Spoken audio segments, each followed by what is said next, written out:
All right, guys. Well, my depression definitely seems to have subsided, which is good. Yesterday, this side of my face just started fucking hurting again. And that's not even the one that I've been having the problems with. It's been this side. That's when they did the x-rays and there was like lines of like sepsis like going into my brain. The doctor's like, you could probably have about a week or two. Like a week or two to pay for the root canal. He's like, a week or two you'll die. And then he's like, I'm just kidding. I'm like, the fuck kind of shit is that to say? It's like, oh, you'll be fine. I'll give you some amoxicillin. We'll wait for your insurance to do the pre-approval, and then you come back. I was like, okay. So he gave me the little amoxicillin, right? So I'm waiting for my insurance to do the pre-authorization for this side. So yesterday, this fucking side really starts giving me problems. I mean, it's hurting, but not that badly. And I end up laying down early, I don't know, 7 or 8 o'clock last night. I passed out. I wake up in the middle of the night and I'm just in excruciating, like, white light, you know, like,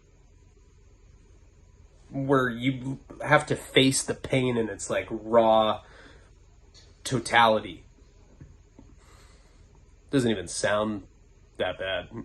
It's worse than raw totality. It's felt like, I don't know, I guess when I say like a flash of white, you know, it's like when I was kicking methadone, I'd like have to go to this place in my mind where it was just like white raw pain. And I felt that last night. I was up pretty much all night. You know, I woke Karina up a couple times. I was like, I'm in so much pain. She's like, let me sleep. And then like eventually she's like, you know, fuck. And I was like, no, I'm in too much pain. And that's when she knew something must be wrong with me. I mean, my asshole could be bleeding like thick, black, syrupy anal leakage.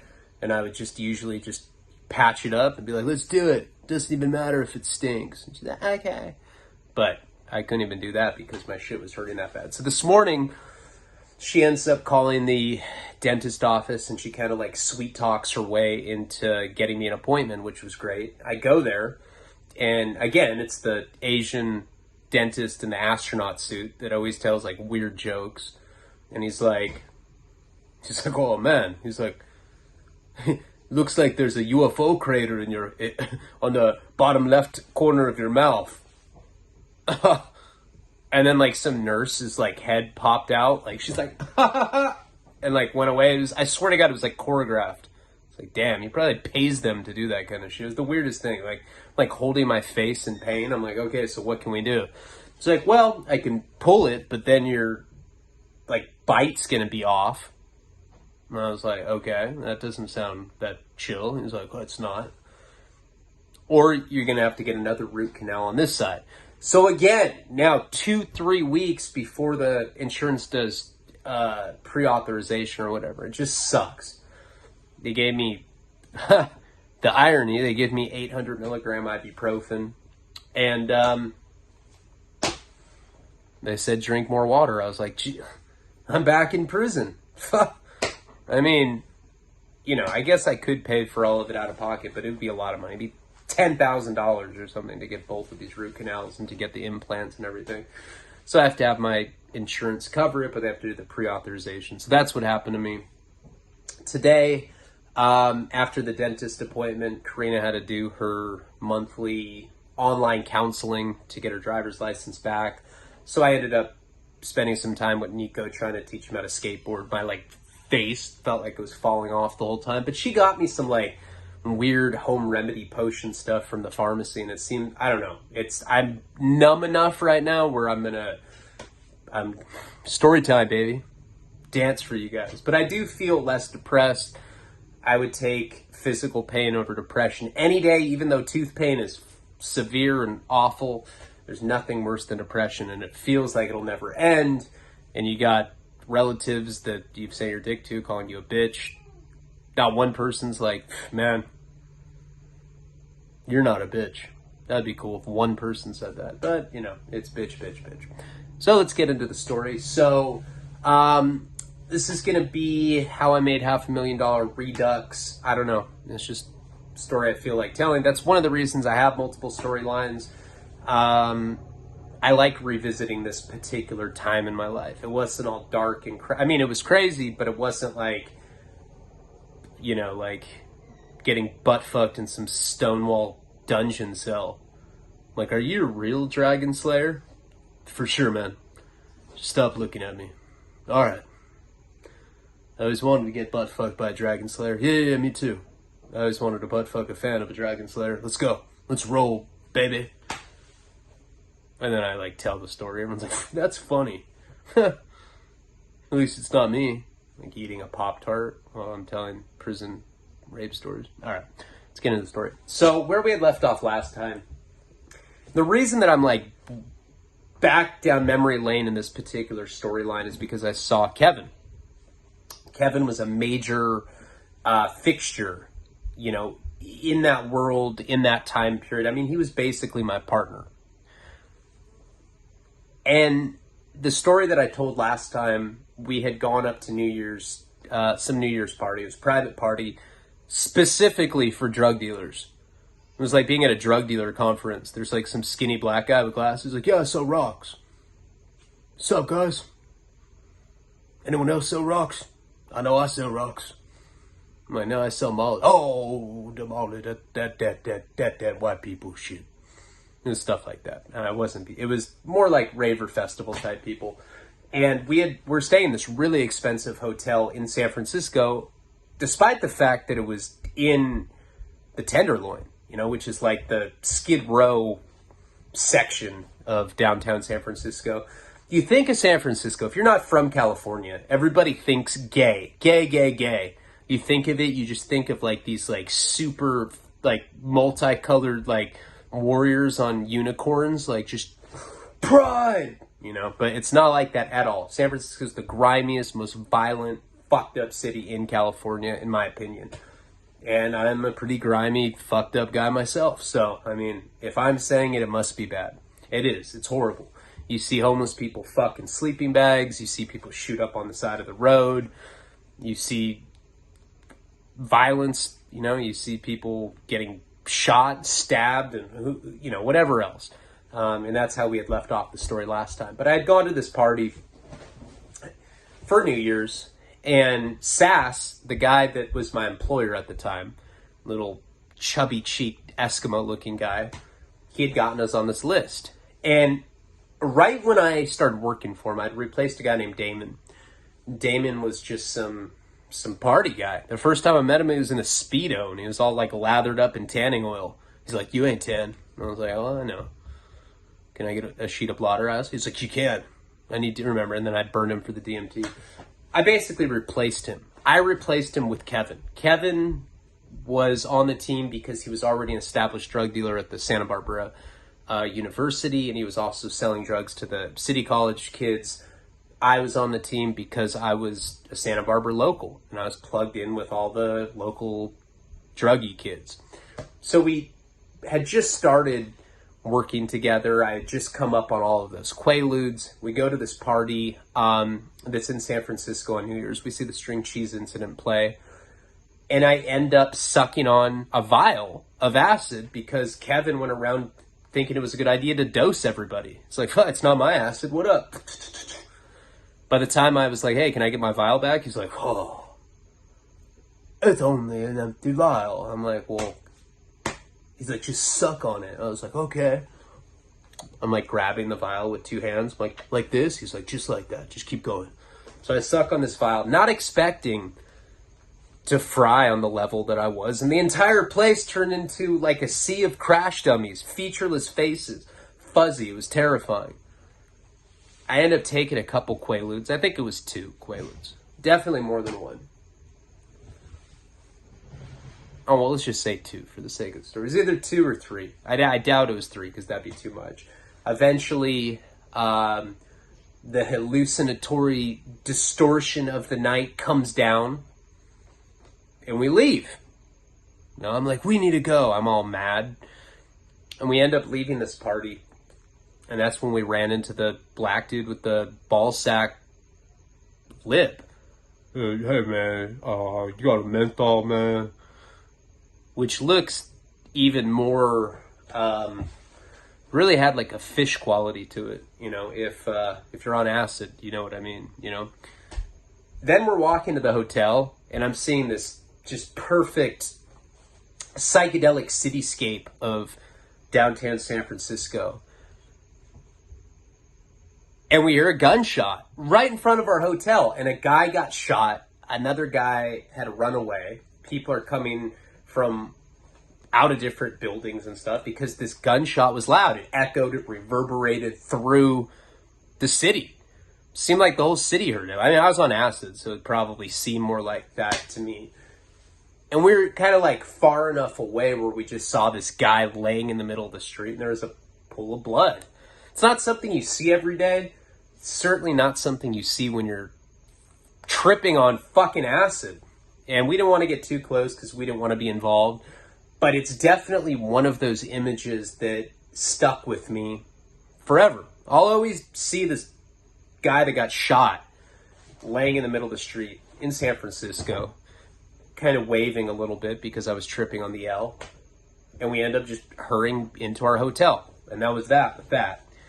Now, I had explained before that everybody that was at this party, rave or festival type people,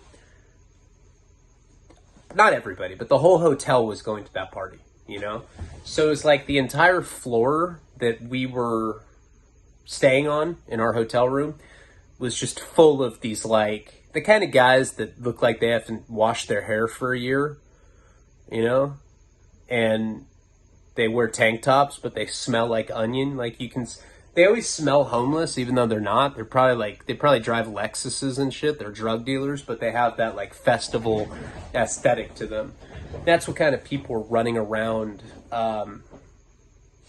this particular hotel that we were staying at. So we had like a suite. I think it was like $500 a night. It was a really expensive place despite being in a bad area. And I remember we were definitely shaken up after seeing the guy that had gotten shot. I mean, how could you not be? We're just, oh yeah, that's cool. Some guy got shot, he probably deserved it. Probably didn't pay his karmic debt. Piece of shit. You know what? In fact, I think we should find a gun and shoot him while he's down. Fuck him. Anyway, we ended up going back to the hotel. So we go into our room, and it was a suite, but it had 2 beds. And I think that Kevin was staying in the other bed. I don't remember. I just remember that the whole room was like full of like festival people. These like love and peace type guys. Girls that had flowers in their hair. They didn't get the memo that it was 2007. Wasn't 1968. Looked like a bunch of hippies. And I remember sitting on the bed because, I'm on the Quaaludes, so I'm definitely mellowed out from that. And this guy comes in to the room. Now, if you've seen the movie Blow, he looks like the guy Dooley. Remember Dooley? The guy that ends up ratting Boston George out at the end? He has got like a thin beard, and he like wears like a Gilligan's Island cap. Guy looked like that. But he's like in his boxers, and he's like bone thin. And he's got like a hairy like Austin Powers chest, This guy, straight from the get-go, just weirded me out, he was all shifty and shit, like, no shirt. I don't even know how this guy got in the room, but, everybody's, like, in there talking. I'm laying on the bed, and I'm just kind of, like, looking at everybody because I'm frying balls. Who knows how much I took, but this acid that we had, one hit of it would rock you. An entire vial, like sucking on a vial, God knows how many hits I got. If I took even 3 or 4 of them, it's probably like taking like 20 hits of blotter acid. This was the real deal shit. This is the shit that I was getting from SAS. To put it into perspective, we could water it down with vodka. We could make 1 vial into 10 vials. So, it was like each hit's like 10 hits. Of what would be considered something that is of medium quality LSD on the street. This is like the best of the best kind of stuff. I miss this acid. So I'm laying there and I'm watching this Gilligan's Island guy, and he's just like, And I tell Jenny, I'm like, hey, I don't like that guy. But I think I'm whispering it to her, but I'm saying it loud enough where like everybody can hear. Remember there was like some girl on the other end of the room and she's like, I can hear you saying you don't like that guy. It's not very cool. She had like a Miss Piggy face. I was like, ugh. So I just kind of like recoil, you know, and I'm just kind of trying not to look at the guy. But the guy's sitting Indian style and he's weirding me the fuck out. He's going like this. Just jaw grinding, right? And I'm on acid myself, but something about this guy's energy just throws me off. Out of nowhere, I'm like, hey man, you're weirding me out, to be honest with you. And he looks at me, he's like, oh, I'm just frying really, really hard. I was like, well, can you go fry really, really hard somewhere else? I don't want to see you like this. Okay. And you know what this fucker, he's sitting Indian style, you know what he does? He's like sitting there facing us, and he just turns. So now he's sitting Indian style with his back to me. And I was like, hey man, no. I mean, get the fuck out of here. Like, you can't be in our room. He's like, oh. And then, you know, Miss Piggy's like, come on. Let's go, Gerald, or whatever the fuck his, like, private school name was. They end up leaving. The funny thing about this guy is Jenny had, like, a digital camera, and somebody was snapping pictures of everybody in this room. I wish I still had it. If you watch the raw footage from the documentary, there's one point where she's showing the camera, like the digital camera that we had back then. And, like, you see some picture of me, like, showing my track marks. This picture of this guy was in that particular digital camera. But after the aftermath of partying up there and everything, we were looking through our pictures and we see a picture of this guy and he has that weird look. He's sitting there in his boxers. The funniest thing, his boxers are like the angle that the picture was taken, you can just see his ball sack like hanging out of his boxers. We used to think that was the funniest thing ever. I was like, man, nothing nails that guy's personality more than this photograph of him sitting there with his balls hanging out of his boxers like that. Nick just texted me, God, I hope he doesn't call and fuck up this video because I'm in the mood to tell a story. I always put on airplane mode and I put it on like do not disturb, and I still get text messages. They pop through. He just keeps messaging me like 5 times. And that's for the VO for the doc, so it's important. But anyway, so this guy ends up, eventually Miss Piggy like takes this guy with the ball sack out of the room. And I remember, you know, when you're with people like that, when you're with like raver festival type people, you got to remember too, before I started selling Molly, I was selling acid, I was a cold heroin addict, straight junkie, like the worst kind. Like, I'll show you my butthole for $4. And there's like some old guys like, oh, I'll do it for $3. I'm like, fucking sold. What do you think? Wow. Pretty good, pretty good. Can I give it a smell for $6? If you don't tell anyone, you can. Oh.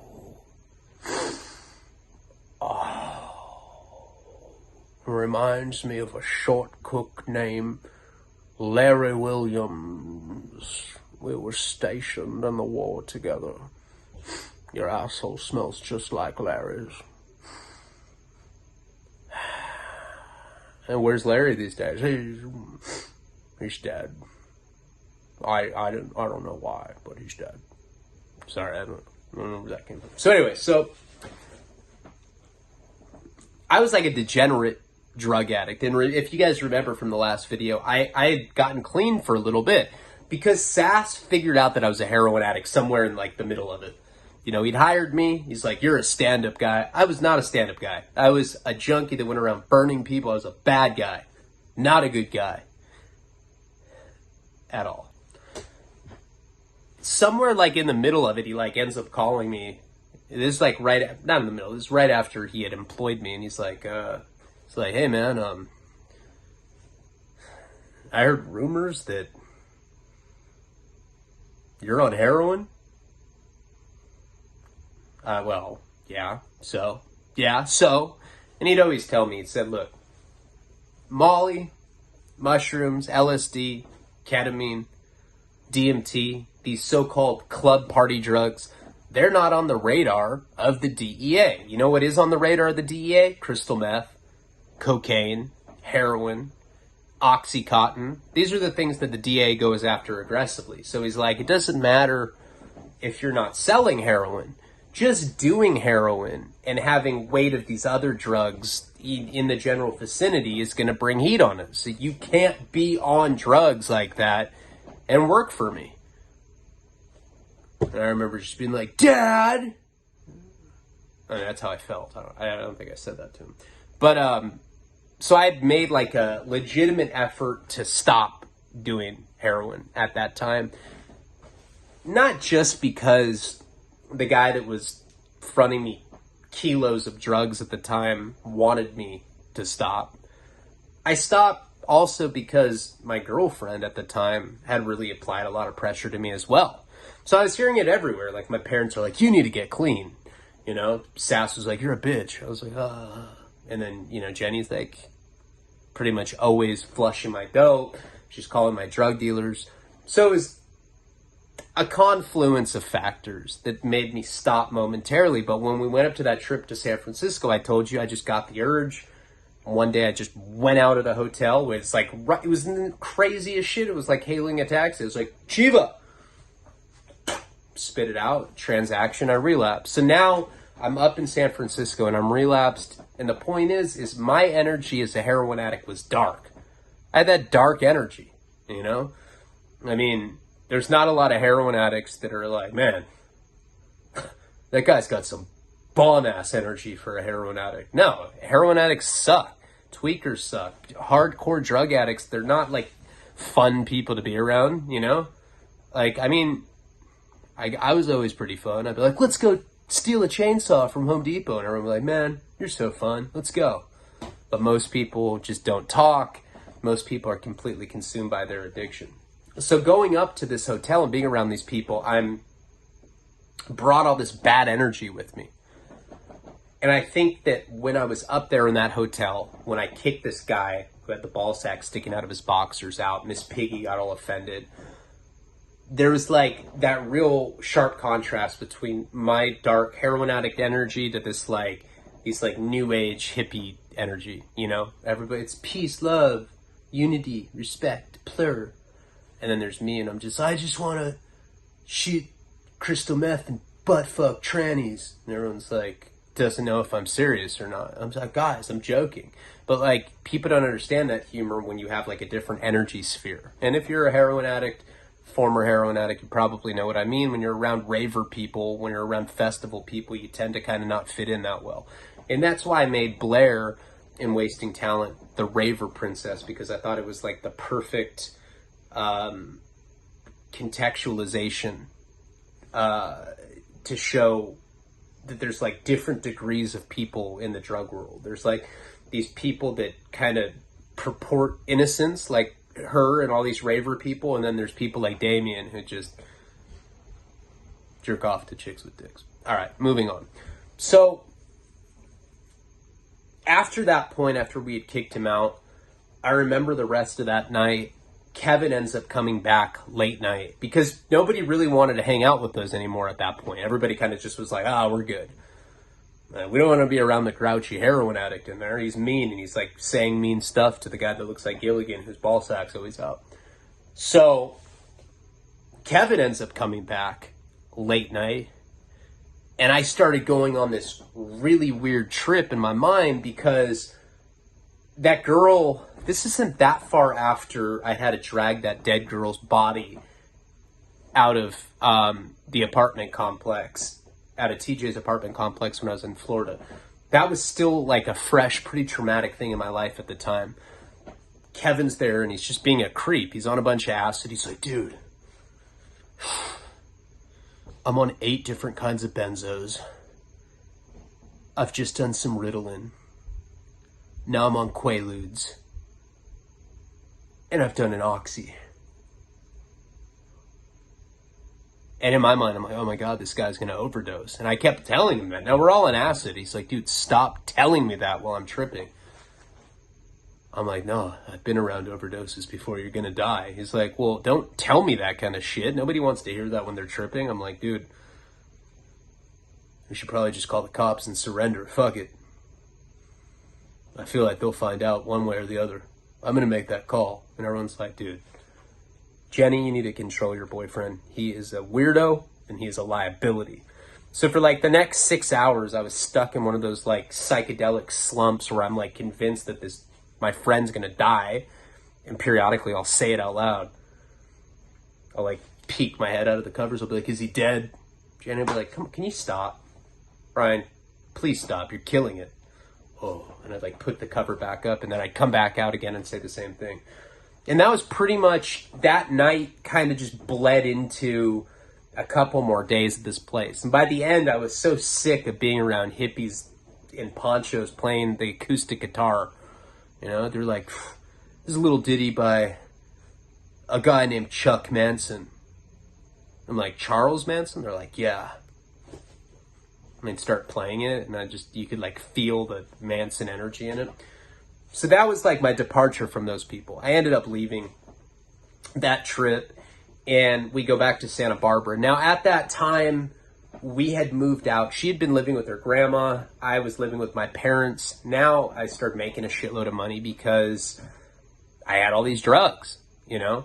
I wasn't like in the peak of my drug dealing career yet. You know, I was just getting started with it, but I went from having to steal $60 out of my mom's purse to stay high on heroin to like having stacks and stacks and stacks of hundreds and shit. You know, I'd have like $10,000 on me, and it was like very new to me, and we were living at motels at the time. We tried to expand our business, you know, and Jeff will say this. We've talked about this a lot. Jeff likes to look back on that time period and say that I was the talker. You know, I like had the gift of gab where I could like deal with the connects. You know, I could deal with SaaS.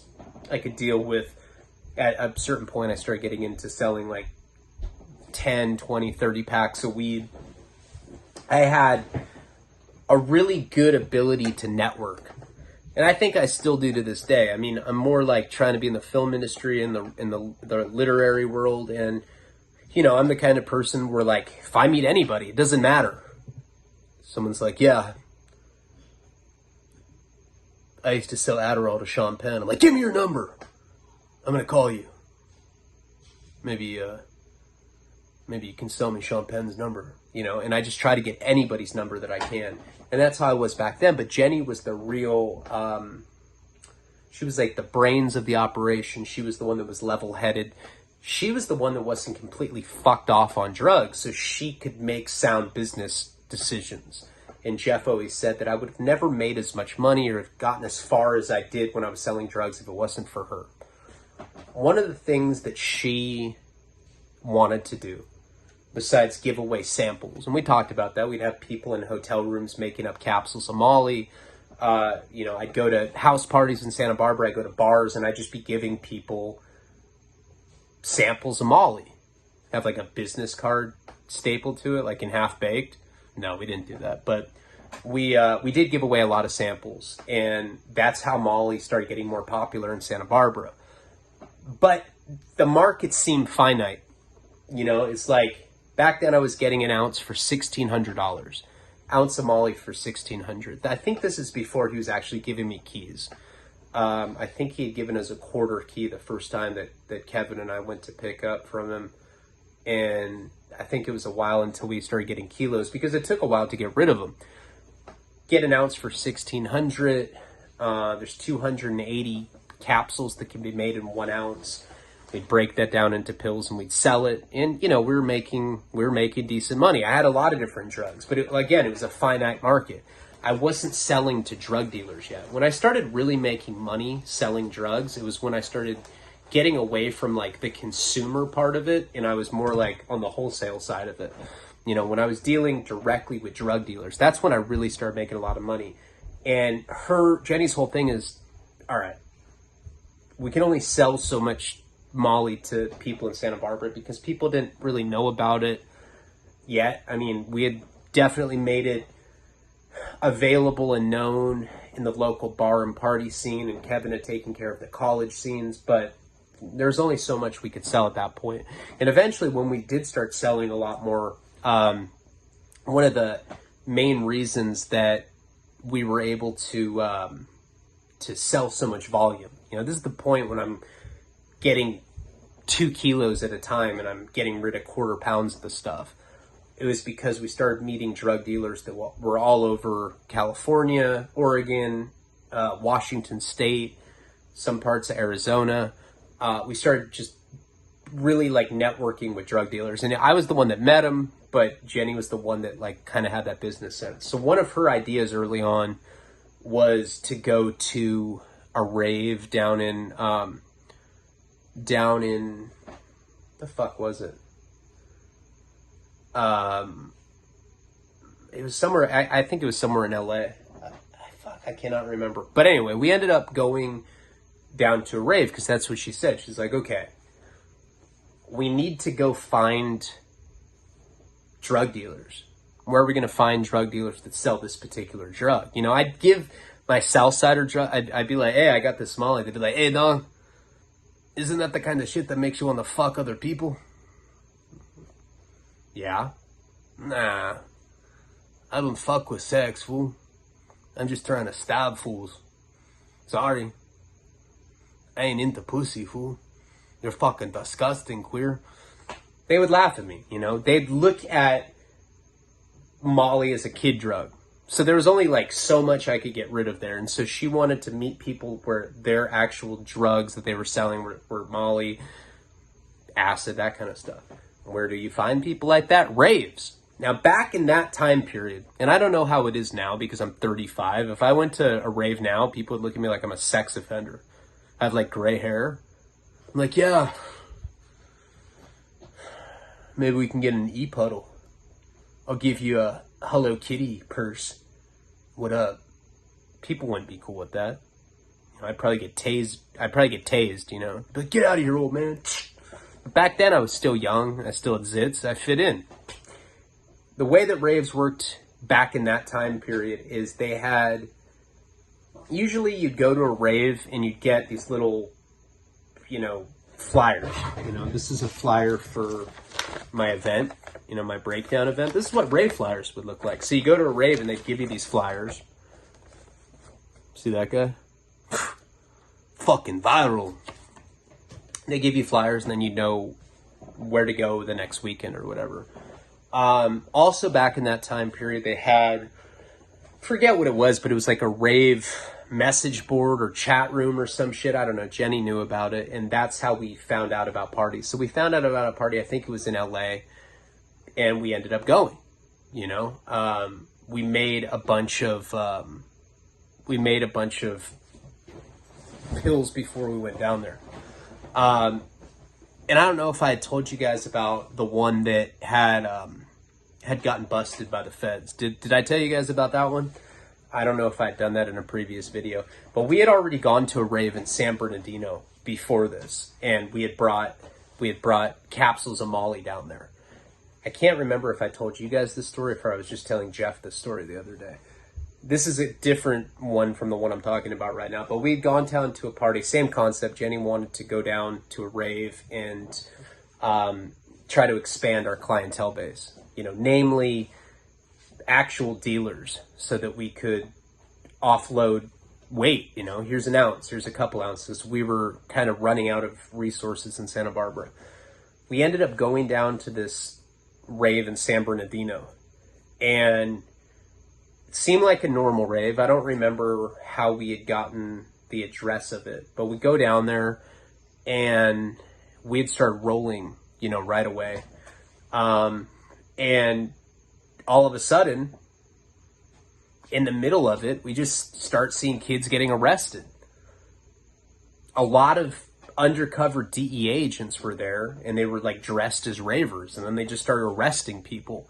I don't remember if I went into that story like in detail or not, but we ended up like barely like, you know, getting out of that without getting in trouble because Jenny had put all the pills up her vagina and we got away with it. I'm pretty sure that I just told Jeff that story, but if not, like we can go into it on a different video. It's not the point of this particular story.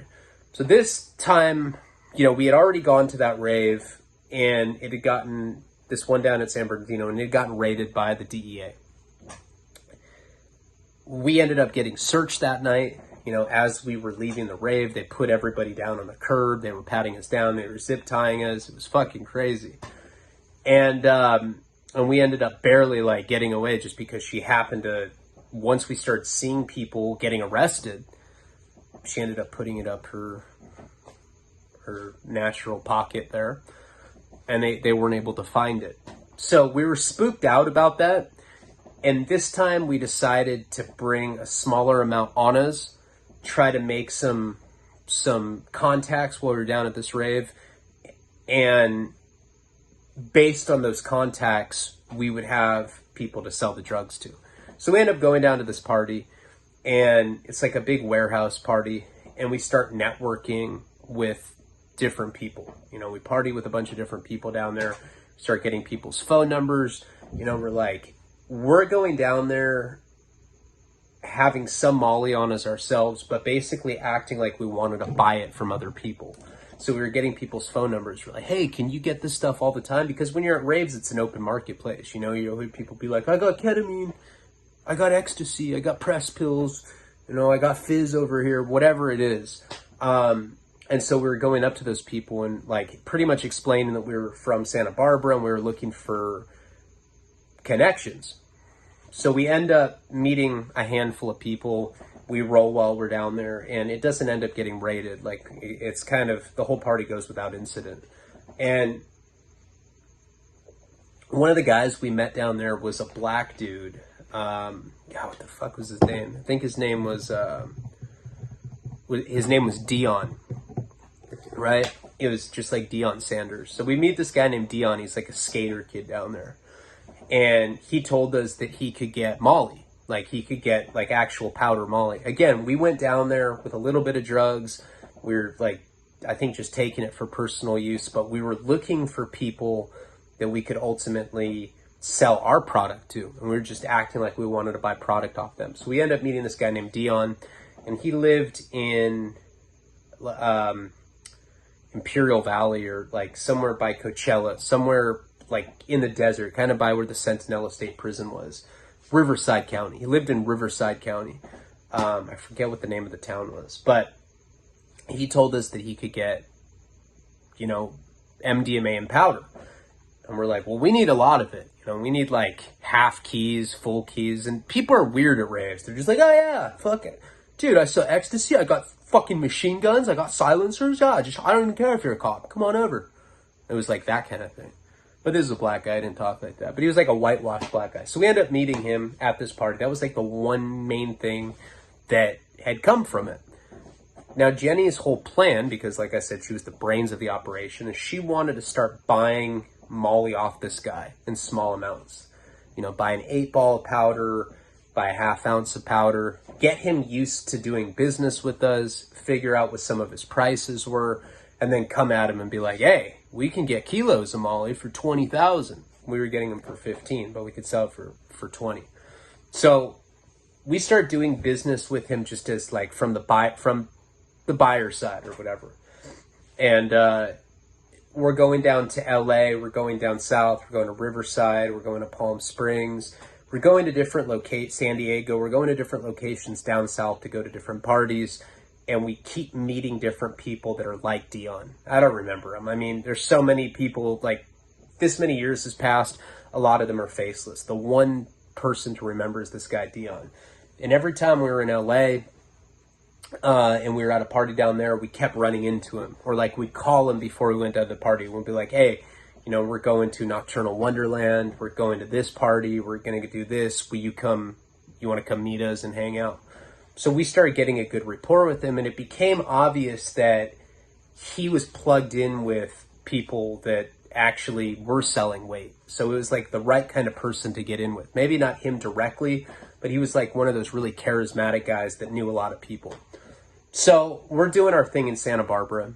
Around that time, and I'm going to come back to Dion in a second, but around that time is when I started becoming an associate producer for Spike TV. Started brokering media clips to them. And I came up with the idea for Cop Busters. That's when I met Stephen Gabriel for the first time. And I was going to make Twomp Productions, a production company with Paul and with Stephen Gabriel, and we were going to make content. Funny because I'm doing the same kind of stuff nowadays, trying to do the same kind of stuff, making the doc, doing other stuff. But I had those ambitions back then.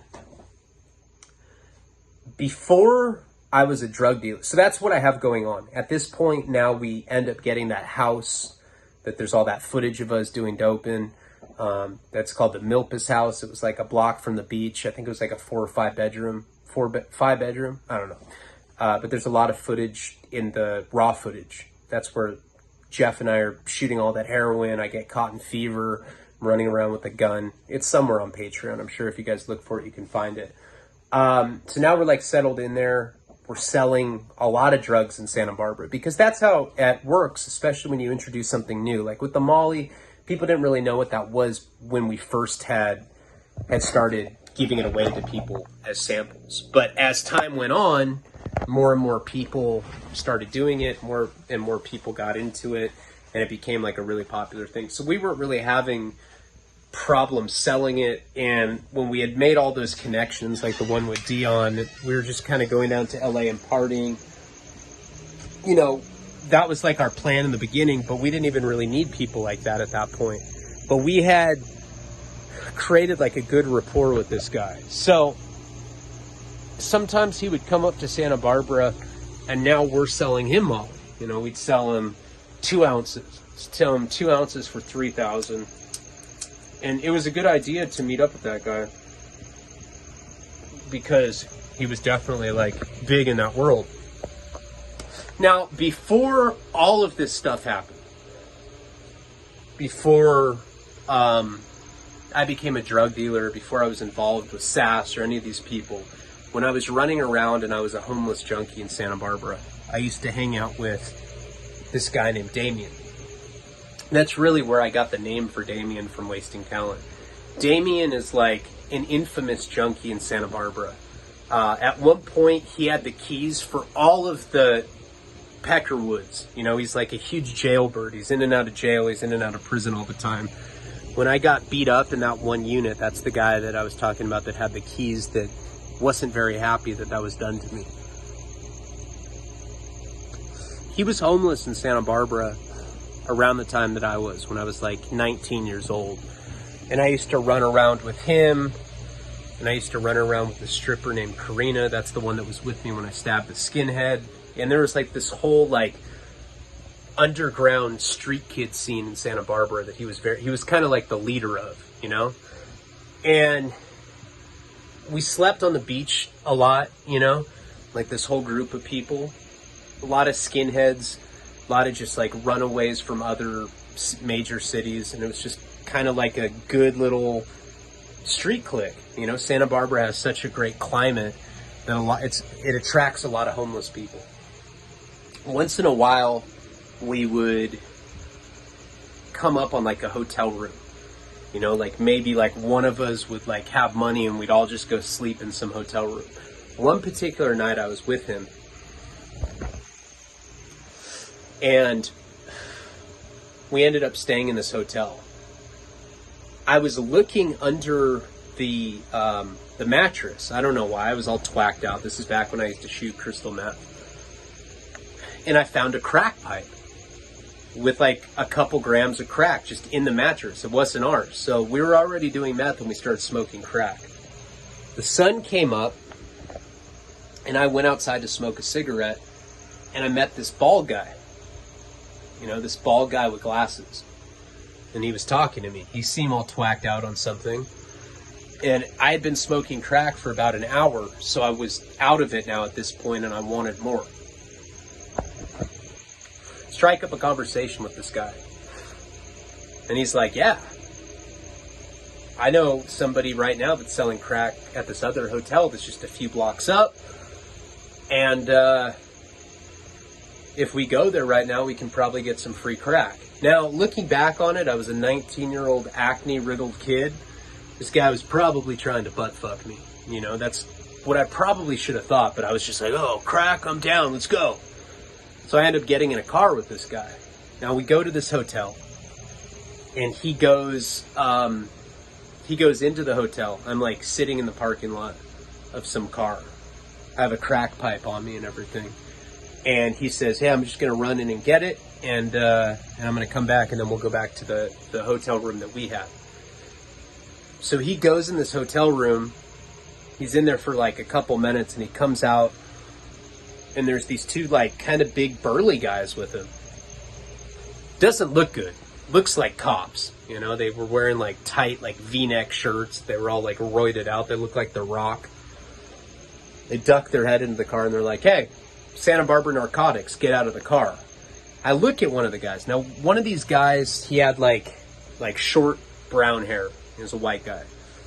And they make me get out of the car. It was a setup. I don't know if the guy that brought me over there was the guy that had set the thing up, or if the person that he was trying to go see at the hotel was somebody that was already working for the cops or whatever. I didn't know what the situation was. I was on probation at the time, and I ended up getting arrested for possession of a crack pipe, paraphernalia. Possession of paraphernalia. Now, because I was on probation, I think I had to go do like a month or something. And I never ended up seeing that bald guy with the glasses again that had brought me there. But I always remembered him, and I always remembered like the big buff cop that had said, hey, Santa Barbara Narcotics, can you step out of the car? The guy that actually ended up busting me. And so fast forward now, all these years later, I'm selling drugs, and I'm living at this house in Milpas, and I'm selling drugs to this guy, Dion, right? This black guy. He's picking up like a couple ounces from me at a time, whatever. He called me, and he asked me if he could get a half key of Molly. That's 500 grams. And I think I was selling it to him for $10,000. So it's not like a small amount of MDMA or whatever. He said that he had a friend that wanted to buy a half kilo, 500 grams off of me. Could he come up to my house, and could he come get it? Now, I didn't have that much on me at the time. I had to have Sass bring it to me. However, I ended up getting it. And we had it all set up where we were going to meet in a parking lot because Dion said that he was bringing his friend that had the money. I was like, okay, no problem. Now, I trusted this guy, Dion. I'd already known him for, I don't know, 6 months at this point. I bought Molly off him. He bought Molly off me. We'd gone and we partied together. He was like a very charismatic guy, whatever. There was never any problems with him. So we end up meeting in the parking lot of, I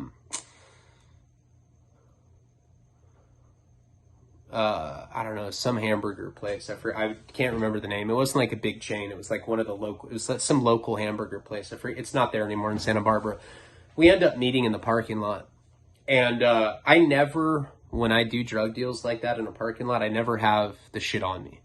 You know, I'd usually go with Jenny, and she'd have the shit in our car. I'd jump in the car with them, and I would make sure that I didn't have any weird feeling about it, make sure they had the money. And then once I saw that everything was kosher, I would call Jenny, and, you know, she'd be somewhere close in the vicinity, and she'd come over and she'd bring the whatever we were selling. So I ended up getting in this car, and I remember it was like an old like 98 Jeep Cherokee. And Dion was driving, his friend was in the passenger seat, and I jumped in the back. Now I can't see the guy that's up there. I'm just like looking at Dion. I'm like, hey, what up? You know, we're like having small talk or whatever. And I was like, hey, do you have the money? He's like, yeah. He's like, you got the Molly? I was like, well, yeah, but let me see the money. I was like, it's a lot of money. I just want to like safeguard. He's like, well, it's not mine. It's my buddy's. I was like, okay. So the guy in the front seat turns around, and it's the big buff rock looking dude. There was an undercover narcotics officer from all those years before when I got busted. Now he looks at me. I don't think he remembered me. I certainly remembered him. You know, he probably arrested a million different crackheads and junkies. And my heart just sank when I saw the guy. I'm looking at him and he's like, pulls out of like a manila envelope this money. He had the money in a manila envelope. It was all in hundreds. So it was $10,000. You know, it was 10 different $1,000 stacks. And he kind of like dumps it out in the center console of the Jeep Cherokee. And I'm just looking at him and my heart is completely sunk. I don't know what to do because I know that I'm getting set up right now. I didn't have the drugs on me, but I'm kind of cornered because I'm stuck in this car.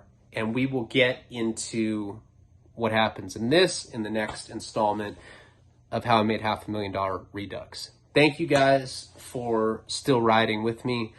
I'm trying hard to get back in the flow of things, and I appreciate every single one of you. Palabra.